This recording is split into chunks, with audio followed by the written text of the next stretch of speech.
In a quiet little village, there lived a boy named Aryan. He was the kindest person you could ever meet, always ready with a smile and a helping hand.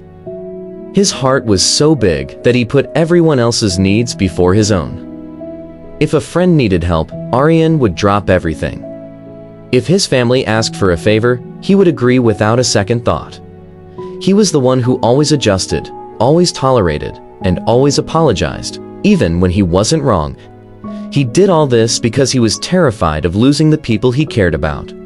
He thought that by giving every piece of himself away, he was earning their love and respect. But despite being surrounded by people, Aryan felt incredibly lonely. At work, his colleagues would pile their tasks on him, knowing he would never say no. He'd stay late, finishing their work while they went home to their families. His friends would only call when they needed something, a shoulder to cry on or someone to borrow money from. They never asked how he was doing. It always felt like he was walking on eggshells in his relationships. Scared to share what he needed because he thought it might start a fight, or, even worse, make people leave him. One evening, after a particularly draining day, Aryan sat by his window, watching the rain fall. He had just canceled his own plans to help a friend move, only to see that same friend post pictures online, having fun at a party.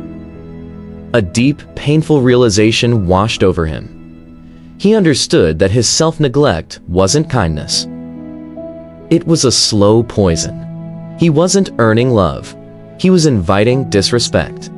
He finally saw that choosing himself didn't make him a bad person.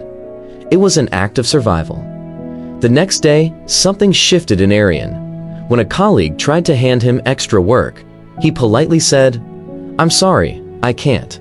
I have my own deadlines to meet." The word no felt strange on his tongue, but also powerful.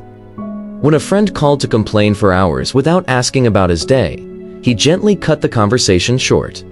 He stopped over-explaining his decisions and apologizing for having his own needs. The transformation was slow, but steady. As he started setting boundaries, some people got angry.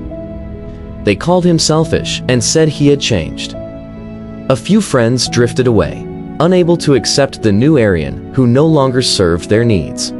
It hurt, but with their departure, a new feeling began to grow in his heart: peace. He started spending his evenings reading, walking in nature, and reconnecting with his own thoughts and dreams. He felt a surge of confidence he hadn't experienced before. His smile became genuine, and his shoulders felt lighter. He was no longer just a reflection of other people's needs. He was becoming himself. The most beautiful thing was that the right people stayed. The ones who truly cared for him celebrated his newfound self-respect. They started to listen more, respect his time, and appreciate him for who he was, not just for what he could do for them.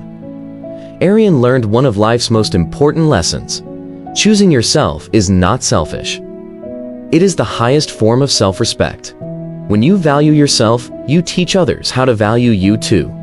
The right people will never leave you for respecting yourself. They will love you even more for it. Your peace is your priority. Your well-being matters. Remember, you can't pour from an empty cup. If this story resonated with you, please give it a like, share it with someone who needs to hear this, and follow our channel for more stories that touch the heart and inspire the mind. Thanks for watching.